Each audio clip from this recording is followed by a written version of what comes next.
Welcome to the Software Process and Measurement Cast number 884. 42, not 67, is still the answer. We begin the end of our 20-year run today. SPaMCAST 884 will mark the planned end of new interview content. There are several pieces of content that we still have to publish, still to come. One, an audio play written by David Herron and myself. The SPaMCAST players provided the voice talent. 2, a review of several of the SPaMCAST podcasts that changed my professional life. And 3, a retrospective. Hey, I do believe in that Agile retrospective stuff. Today, Anthony Mersino, his bio. Anthony coaches and trains Agile leaders to help them understand Agile, Scrum, and how to create an environment where people come first, productivity is high, and teamwork is effective and enjoyable.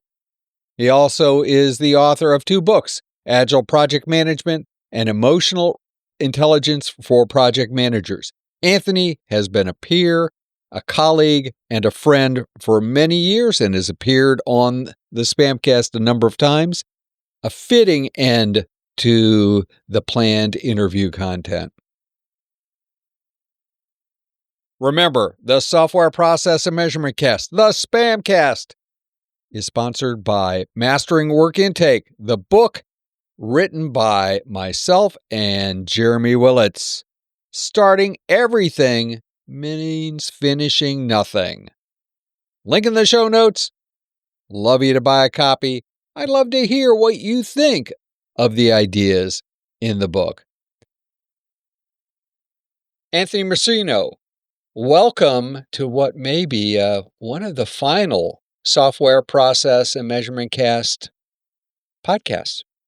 Well, thank you. I'm happy to be here, and I'm excited that you chose me for one of the last podcasts. You may actually be the last interviewee. I may do a retrospective, or I may decide that, retrospective kind of thing is, Well,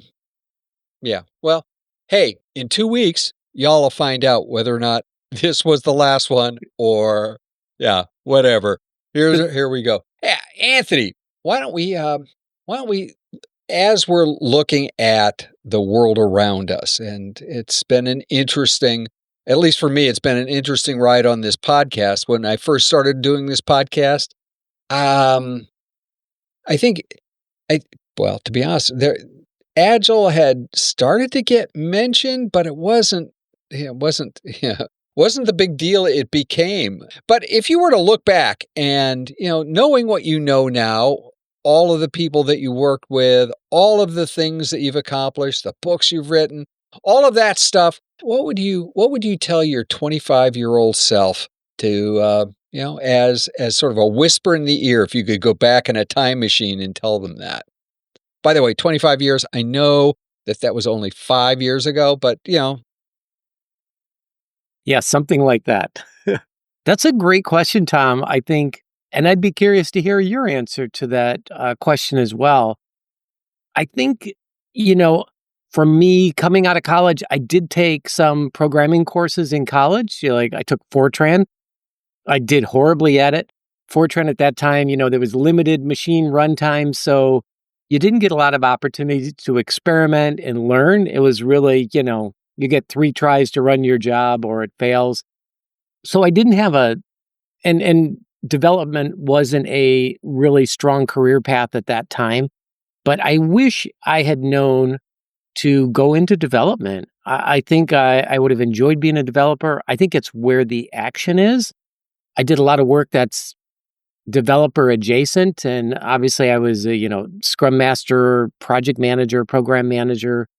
But I think the real fun is in the development itself, the solving of the problems, and having that deep expertise. I think you could just continue learning.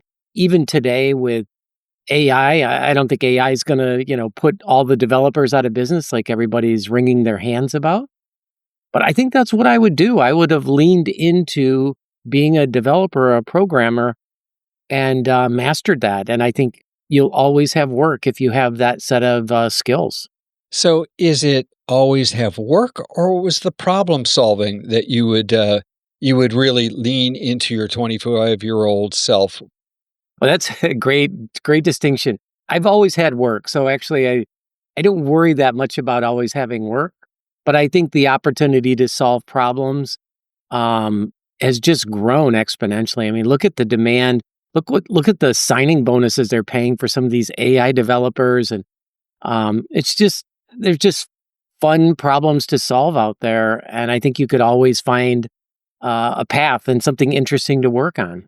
So if I were to answer that question, the one thing that I would remind my 25-year-old self is that today is just a moment in time, and that every day is fundamentally different. And l- let's face it, if you don't like where things are today, they will be different tomorrow.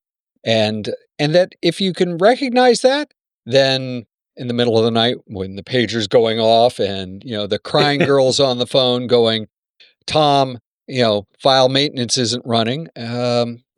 It's it only felt like the end of the world, and but it wasn't, right? And looking back, some of those were some of the greatest times.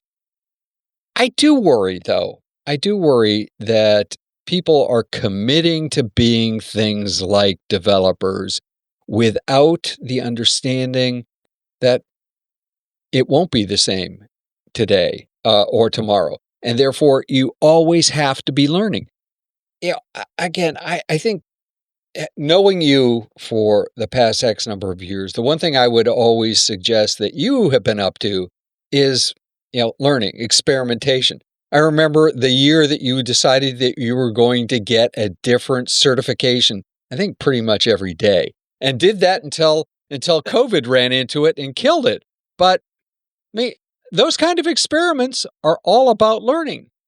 That's so fun that you remember that. It was one a week. And I think I got it was 2020 that I decided to do that, which was not a great year to start some new things.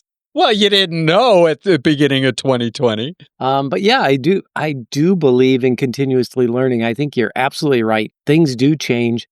Um, I mean, oddly enough, there's still the demand for COBOL programmers, but with the rare exception like that, I think there's opportunities to learn and grow in all different dimensions, and I think that's really important to just know. I mean, at 25, I would have been just finishing grad school, but just recognizing, your education hasn't stopped in any way. If anything, it's just starting. As you go out there in the real world and start applying some of these things. So Learn. I'd like to touch on Agile, and Agile has been central to a lot of our relationship over the years. How would you actually define Agile? That's a great question.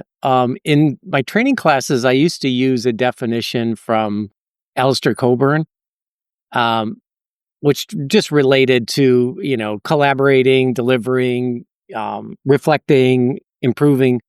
But I think for me, I think the parts of Agile that really were most important were really about the people coming first. So people on the teams, because back prior to Agile, I did a lot of work with large waterfall implementations, and especially going back to Unisys, leading up to, the turn of the century there and year 2K. Not a lot of people will remember this probably. I don't want to alienate your listeners, but there were a lot of death march projects, and people, got stuck on projects. They had to deliver on things that they didn't commit to.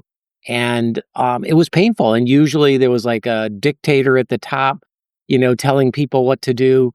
And, it was a forced march. I remember one recovery project, Saturday work was expected for everybody. You were expected to be in the office. So I think for me, Agile really represented more of a, we agree, the team agrees to what they're going to take on, sets their limits, sets capacity, that sort of thing. And just being more people friendly. I think that's the part that most appealed to me. I've been reading Plato recently, Yeah. and the Socratic dialogues. And one of the areas that I think is interesting is the whole discussion of how do you define things and what are the real core forms. And I'll be honest with you, I have used, I think I've used that definition of Agile. I've used other definitions of Agile. I've said it's being flexible, fast decisions, all of those things. And I don't know, reflecting on it at this point, if those were really sufficient definitions. What they were is attributes or examples, and they Hmm. really weren't a definition. So I was thinking about this morning as I was prepping for this discussion. If we defined Agile as making quick decisions, changing to meet the market, if we had one of those dictatorial leaders, right, that just said, okay, go, make this decision, would that be Agile? If the definition was flexible and making quick decisions, that sure sounds Agile based on the definition. I think you raise a really good point. I think and my most recent experience may be coloring my thoughts here, but I think Agile works well. That collaboration, team making decisions, pushing down, empowering people, that sort of thing, works great when you have strong players, when you have A players or even A and B players. On average, most organizations have C players, right? Yeah. Well, that's Or what the definition of an average is, right? right. So when you have C players, I've just found that you can't just always trust the team to make the decisions and push decisions down. Um, in my most recent experience, and it was Agile-ish. I won't say it was Agile by the book, but there was a very, very smart woman leading it who acted as the product owner. She was also the manager of all the people that worked on the team. So about 22 people. It was a large team, kind of divided into 4 substreams, but it worked very well. She was super smart. She was on top of it. She prioritized things. She was fast at making decisions, and she knew pretty much how to do everyone on the team's job better than they knew. So whether she was a dictator or not, I mean, I think you could argue, yeah, she was very much a dictator, but did it work and did things get done? Absolutely. Was it Agile? I mean, I don't know. It kind of goes back to your definition and your attributes. If we go back to our 25-year-old selves and whispering in their ear, what really matters? I wonder if it's about delivering things of value. I don't know. I do think it's a matter of context, right? So for an organization, what does an organization want?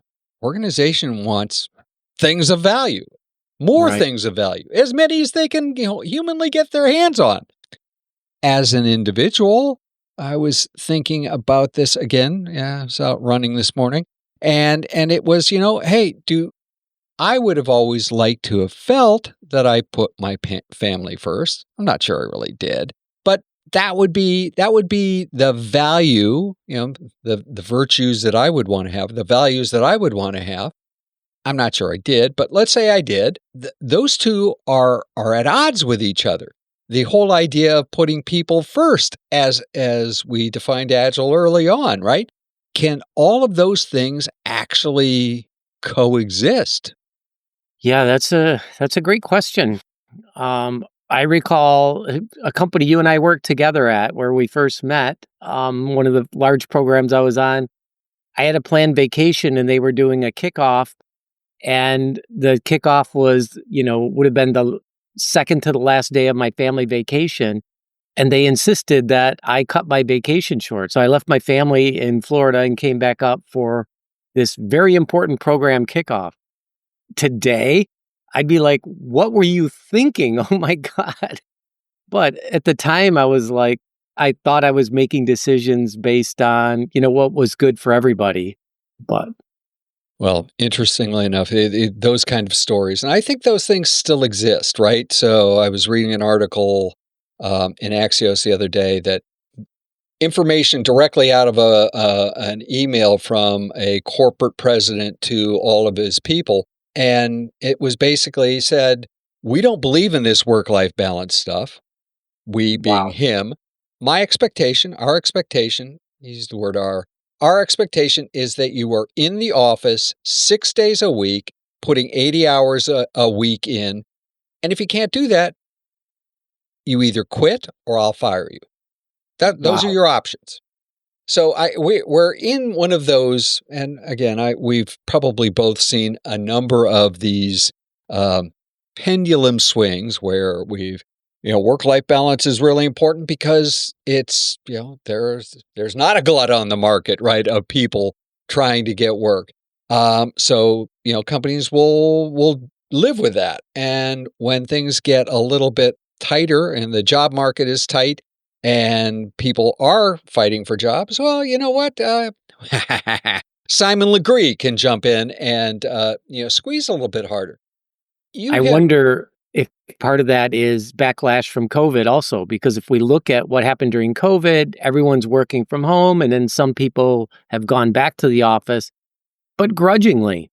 And if the labor market tightens, are we going to see companies, beginning to crack down on that and eliminating work from home Oh, or well, some of those things? we are seeing that. I mean, again, in that same Axios article, AT&T, small company, AT&T, the CEO said everyone will be back in the office in September of 2025. Everyone, and if you can't come back in the office, we'll replace you immediately. Wow. Boom. Those things are happening, right? Those things are happening. And yeah, it's probably some degree of, a knee-jerk reaction, pendulum swing, whatever we want to call it. I think it means that people have to hide who they are or what they think or how they feel about things, which I would suggest, is goes down the path of making work not a psychologically safe place. And that I wanted to broach that topic, given that I think I have one or two of your books, or at least a second edition floating around somewhere here in the office on psychological safety. Is that still a big deal? Is that important in the workplace? Yeah, I think there's different levels, right? There's, am I comfortable speaking up? Are my coworkers going to take me seriously? My team members going to take me seriously? And then there's, this situation like I mentioned earlier, when you have a dictator or a team manager involved in the mix, then are you comfortable sharing your opinions? Do you feel like you can do that without any sort of recourse or penalty? So I do think it's important. I don't think it's consistent. And even within that team, we ran surveys to see how people felt about psychological safety. And on a scale of 1 to 5, I think we never got above a 4 on our ratings of that. Well, So 4 is pretty darn good. 4 out of 5. I guess It's an 80. I guess so. And if you're grading on a curve, that's an A.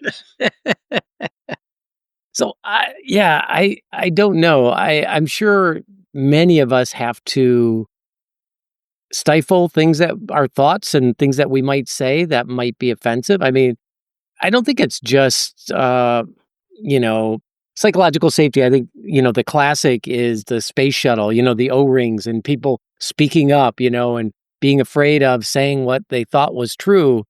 And I think it's evolved now into, I think there's also components of that, like political correctness. I mean, am I saying something that's going to offend a team member? Am I careful in my use of language? And I'm not talking just getting into like the pronouns business or anything like that, but just, like how much of your true self are you bringing to work? I think there's been articles about teal organizations that are really about just being yourself, the same person you would be at home, bringing that same person to work with all the, all the best parts of it and all the worst parts of it. I don't think we're anywhere near that, at least in organizations that I've been a part of. I don't know. What do you think? I don't think we are either. And I don't know that there's any push to get there. At least to go down to go down that continuum where, anywhere from teal to, obviously no one feels great, even in the corporate world, at least not that I've seen and done well with, a single person, absolute dictator micromanager. They may win for a while. And I'll be honest with you, I've seen that, right? I've seen that recently. And they do okay for a while. And then at some point, it's sort of like riding a bicycle, right? With floppy pants. At some point, your pant leg is going to get caught in the gears. And when that happens, you crash. And everybody crashes around you. And you end up with, as I was told recently, we have 800 defects on our backlog, and it's growing. And it's like, well, you can still push to deliver all of these new features every X number of months. Wow. But at some point, just saying yes to features, you're going to have to fix some of this stuff, or people will stop using it, right? If that's bad. Absolutely. Why can't we find a happy medium with things like psychological safety, collaboration? I mean, we go overboard with collaboration too. So you end up in hive mind kind of scenarios where decisions can't be made unless everybody weighs in. So everything slows down. That's equally as bad as just dictatorial, right? Why can't we find a happy medium? Yeah, that's a great question. I wonder, have you seen organizations where there is psychological safety? Have you seen where people feel comfortable expressing opinions and ideas? Smaller firms, yes. I have, not necessarily pure startups, but early organizations. I've seen that happen where people are more collegial. They are more peer-oriented. So, yeah, they're used to that. When private equity or, large hierarchies are involved, people struggle with, I want to be promoted. I want to get a raise this year. I want to do this. If we go back in time to one of our times when we spent time in Arlington, Virginia, where they used the classic decimation method, right? Remember that? At the end of every year, the bottom 10% got shot out and the top 1% got huge bonuses, and everybody else didn't get anything. And we both watched as the people that were either relatively close to the bottom tried to trip people in front of them, and the people who were vying for these, enormous bonuses and huge watches and all that kind of stuff did everything they could to subvert others. So, you see it, but you also see this other almost piranha-like atmosphere that, at that point, who was that? The guy from GE popularized that for years. And I've seen that actually get discussed again as a good idea. Yeah, cutting from the bottom. Yeah, that was a crazy experience. Hey, but we did get to eat soft shell crabs. That's true. But yeah, those large incentive bonuses totally backfired in terms of creating sort of any sort of teamwork or collaboration. And I just remember every initiative that we got involved in, there would be all these hangers-on who would be close enough involved that if it succeeded, they could claim they were part of it, but far enough away from it so that if it failed, they could, claim that they weren't part of it. Do you remember that? Oh, yeah. No, I do remember that. I'm going to make an assumption here for a second that almost all leaders, managers are trying to do well, at least to maximize what they think is the most important thing to either them or the organization. So they're making rational choices, whether or not they know they're good, maybe they're not ethical. It doesn't matter any of those, but they're making rational choices.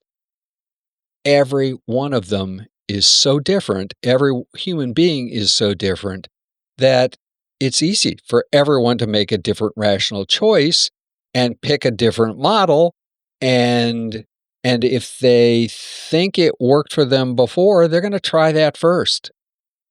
So maybe that's why we don't find a happy medium, because everybody is just trying something, and there's no real way to gauge. We don't have a definition of success, right? Just like we have trouble with definition of Agile, we don't have any ultimate definition of success. So therefore, everyone defines it on their own accord and therefore acts to their own accord. Yeah, a classic example of that is in organizations where they're used to using waterfall, and then you're trying to move to more of an agile model, which you and I have been through a lot of organizations going through that. And the first line managers are pushed to the side a little bit, but they're also the ones that feel that they are being held accountable by upper management.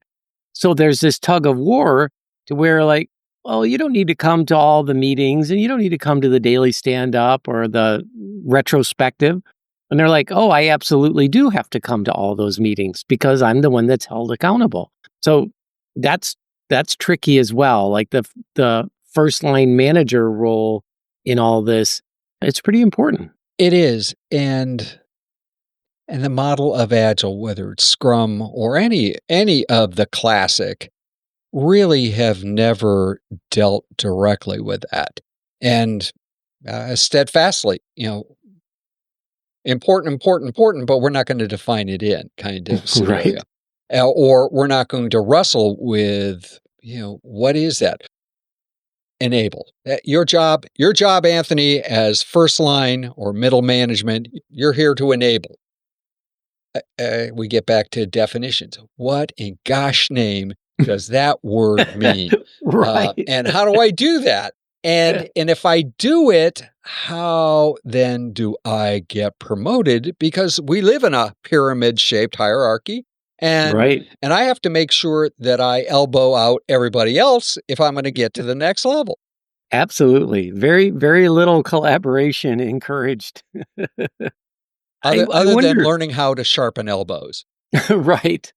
I wonder, Tom, speaking of collaboration, I wonder if with all the remote work, if collaboration has actually decreased significantly since the pandemic.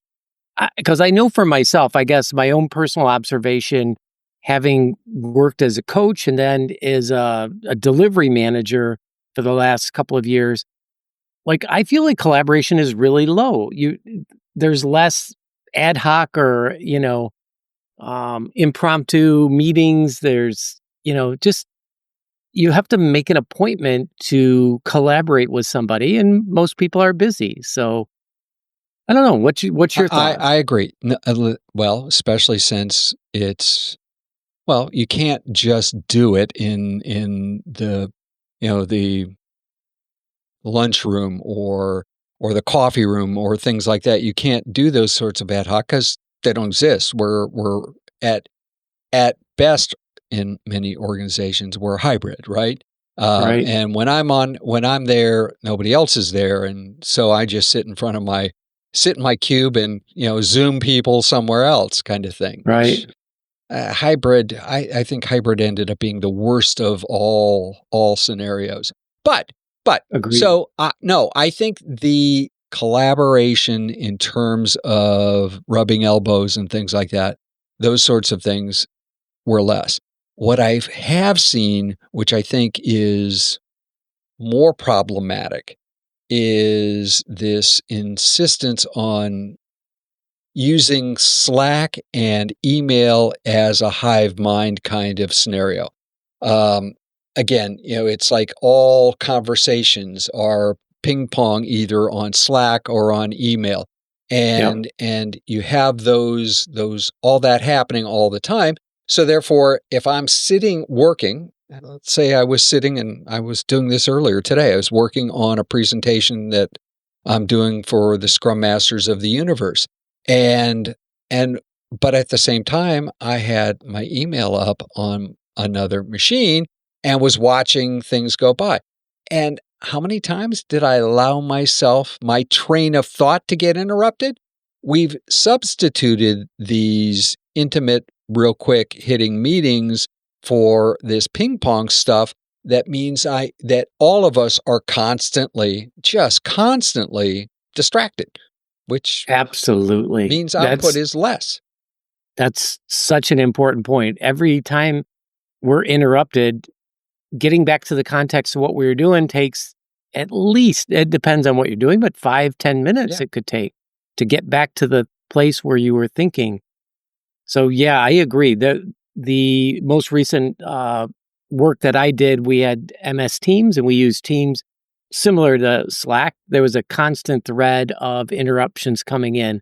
You could turn it off. Most people did not. But yeah, you're right. That's how collaboration has evolved. It's come a long way since those days when you and I were sharing one office. We had this huge visual board where we were tracking our progress for that particular transformation. And we would often, I think you and I would often stand up and our product owner would come in and we'd be looking at the board saying, where are we? What team should we be working with next? What are the issues we're running into here or there? And I think those meetings were super valuable, super helpful. Yes, they were. And again, this is not to say that going back in time, everything was perfect. No, it had its own sort of warts and, to go with it. But very frankly, just using electronic means to communicate, at least asynchronously, the asynchronous communication path, I think, is actually more harmful than good.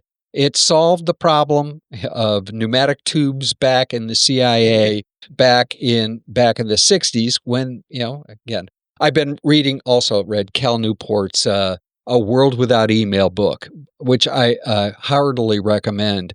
Great. But again, it solved a problem because people couldn't, it was really hard to communicate synchronously. We've given all the synchronous up and focused only on the asynchronous. And now what we've done is that just draws out all conversations. It makes it, and let's face it, I am not, at least until recently, I am not the best asynchronous communicator. Just saying. I'm working on it. Maybe someday I'll get perfect at it, but let's say not. People misunderstand. And I don't think I'm that different than others, right? 3-letter acronyms and shortening words and doing that. We make mistakes and make mistakes in a world where mistakes aren't exactly allowed. And we get back to the psychological safety stuff. All sorts of things happen. Quick question for you. If you were starting a company today, how would you structure it? If, let's say you needed a team of 5, you've got some whiz-bang new product you're going to bring to market. Would you have people sitting in the same building, in the same office? Would you allow people to work from home? It seems like there's a lot of trade-offs there between those two. Well, I would hire the best people. There you go. It would start with trying to get the best people. And that probably then says it's a distributed organization. I would have office hours. I would require people to start their day for the first 3 to 4 hours with no meetings, no communication, no email, no Slack, nothing. Nice. Focus on actually getting stuff done, then have a short interlude where that stuff could happen. I would use Kanban or Scrumban, something along that line. I do like the daily meetings, short, but all work would be focused on the board. So all communication about a piece of work would be on the Kanban board. it would not be allowed to be on email. You use email for that. You get 3 warnings, and then you get publicly paddled kind of thing. I think those are the kinds of things. If you had that kind of blank slate, that I would do, just because I think the evidence is there that allows people, if you have a good structure, a good process, right? People can, follow the flow. You can enable them, you can empower them, you can make sure that they're actually focused on the how of solving the problem, which is, I think that was one of the greatest things that we found in Agile, is that we could, instead of telling people, I have this 450-page, detailed technical design, just do this. I think I actually have a couple of those down there on the floor. You just do this. Don't think, just do it. But we're problem solvers. I think you were right up front when you were telling your 25-year-old self to be a problem solver. Those are the fun parts. Absolutely. But to do that, you have to think. And the thinking part, if we can find a way of getting people to think and actually solve problems, that's, I think, where the real magic is. Yeah, I know you mentioned Cal Newport, his book, Deep Work. I think just the idea of having that time to really process things.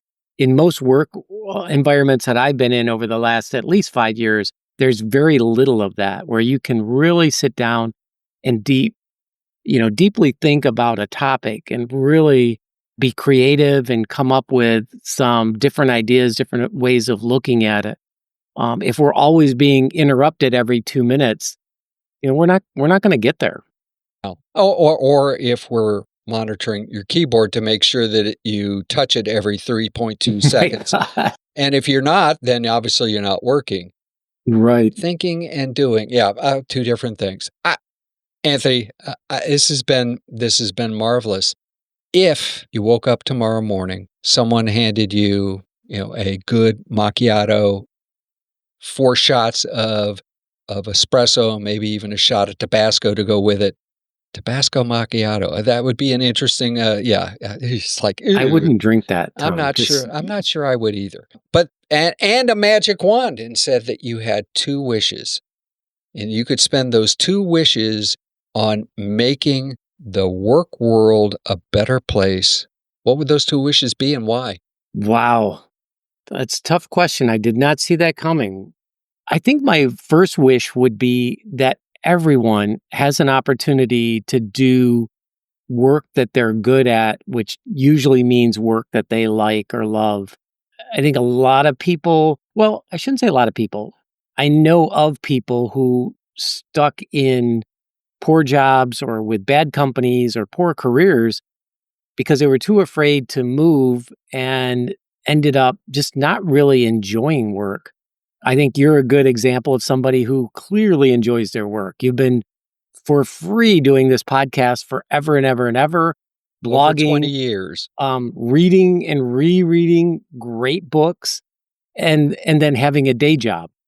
So I think for people to have work that is meaningful to them, that gives them pleasure, and it allows them to leverage their talents, I think that would be first. And I think kind of related to that would be that everybody makes enough money that money's not really an issue.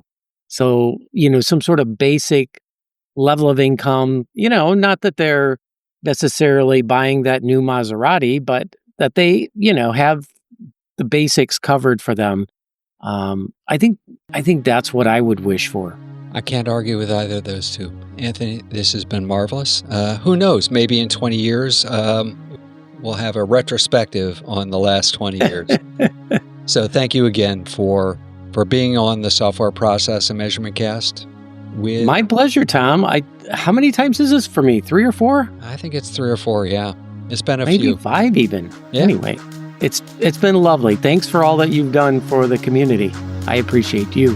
Thank you.